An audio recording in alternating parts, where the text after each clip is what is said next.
Salut les gens et bienvenue pour ce 4e épisode de la critique d'animé. Si je vous dis Princesse Celestia, Equestria ou Pinkie Pie, vous me répondez...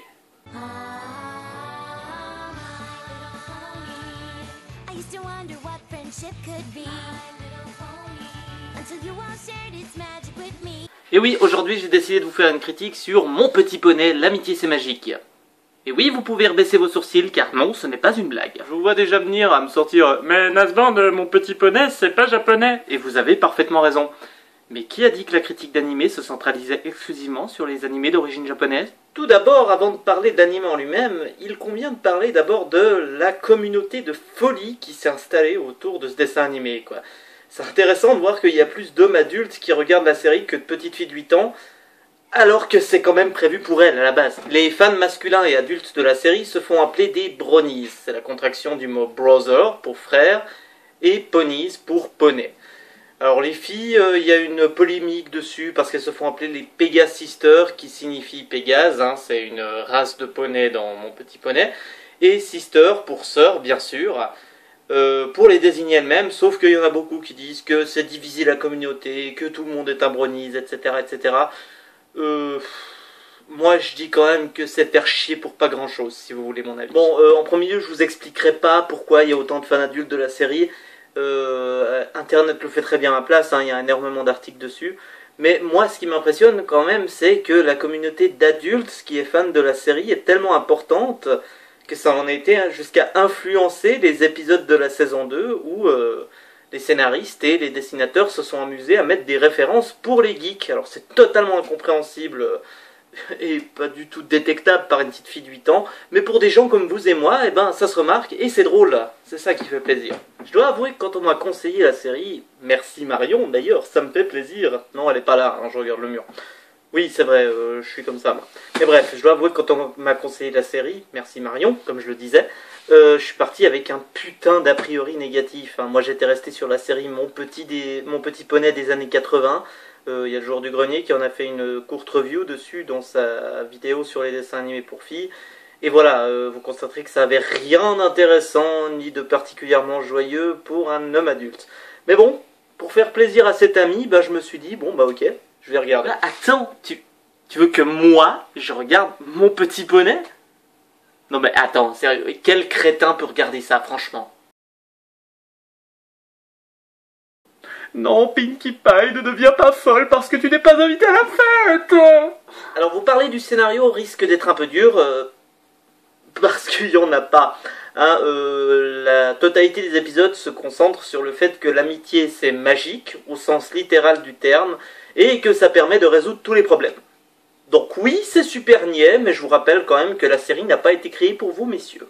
Il y a beaucoup de poneys dans cet anime, mais les scénaristes ont eu la bonne idée de se concentrer sur 6 d'entre eux en particulier, afin de ne pas perdre le spectateur en cours de route, comme c'était le cas dans la première série Mon Petit Poney des années 80.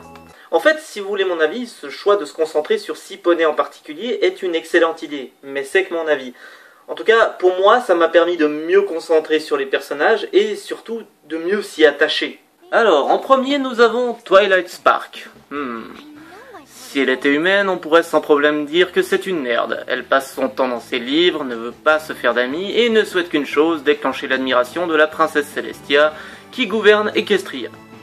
Par la suite, elle changera, mais on y reviendra après.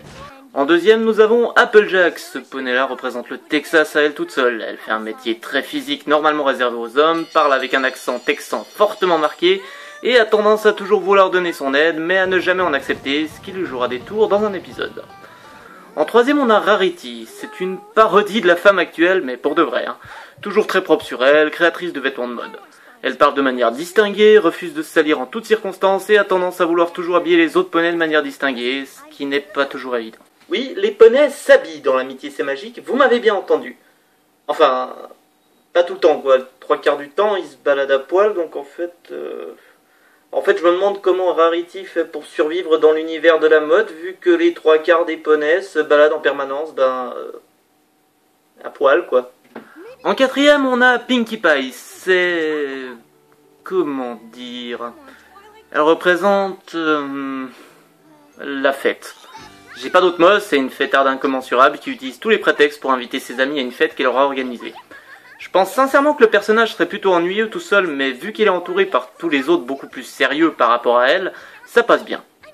En 5ème, on a Rainbow Dash, et sa particularité est de faire un Sonic Rainbow, oh my fucking god, it is awesome! Excusez-moi. Donc, Rainbow Dash, dont la particularité est bien évidemment de voler, et dont le métier est de chasser les nuages pour faire briller le soleil, ou d'en apporter justement pour irriguer les champs. Son rêve est d'intégrer les Wonderbolt, une équipe d'élite de vol. Si on devait comparer, on pourrait dire qu'il représente des pilotes d'exception que vous voyez tous quand vous allez à un meeting aérien. Et en dernier, on a Fluttershy.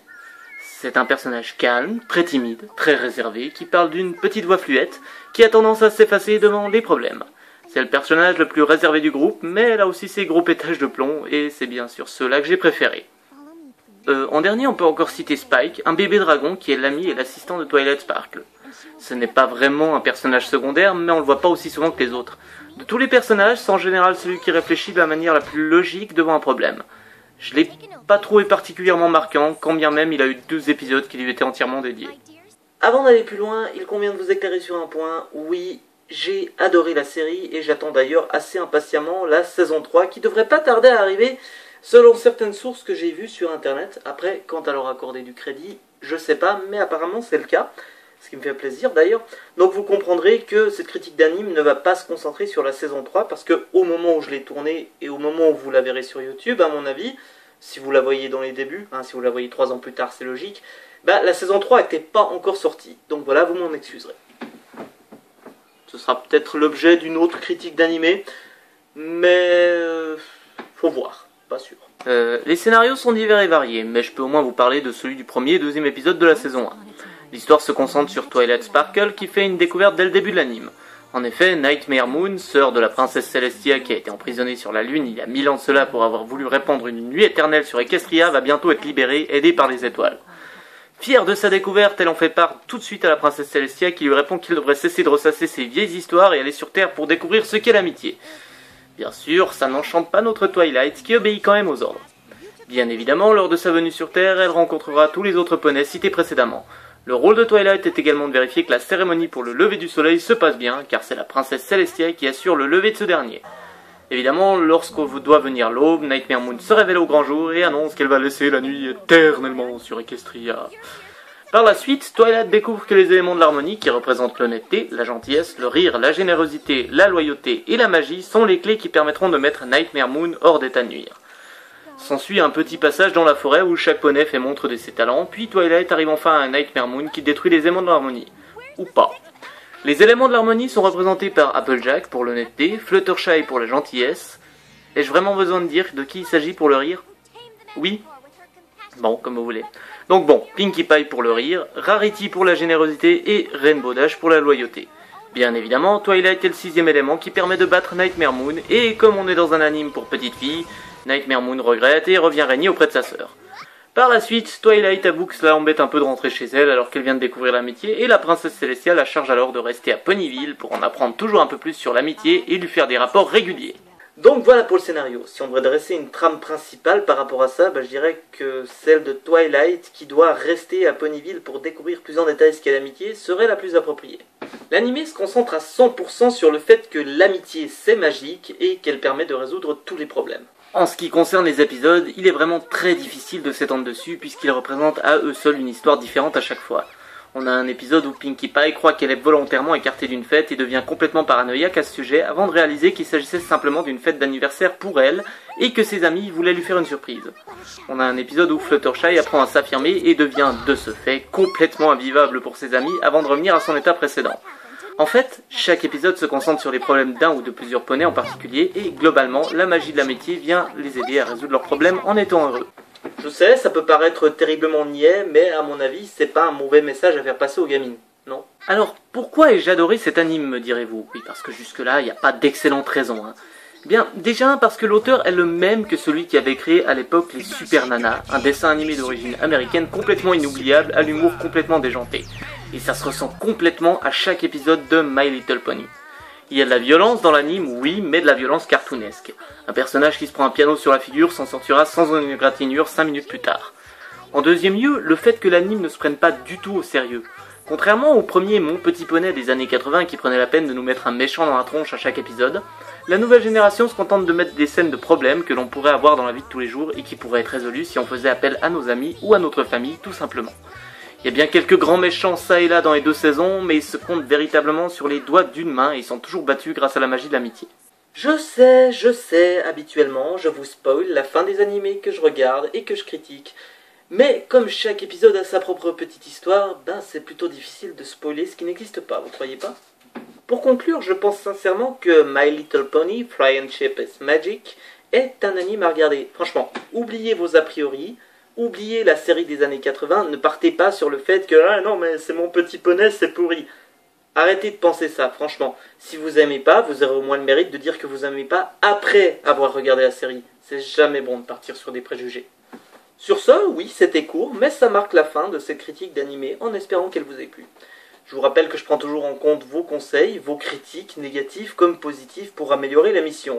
C'est d'ailleurs grâce à vous que je me suis installé un éclairage qui vient de complètement me niquer les yeux. Bien sûr, vous pourrez aussi me conseiller des animes à regarder, de tout horizon, que vous voudriez me voir critiquer positivement ou négativement. Ce que je vous rappelle, par contre, c'est pas parce que vous aimez l'anime que moi je vais forcément l'aimer, donc faut peut-être vous attendre à des mauvaises surprises aussi.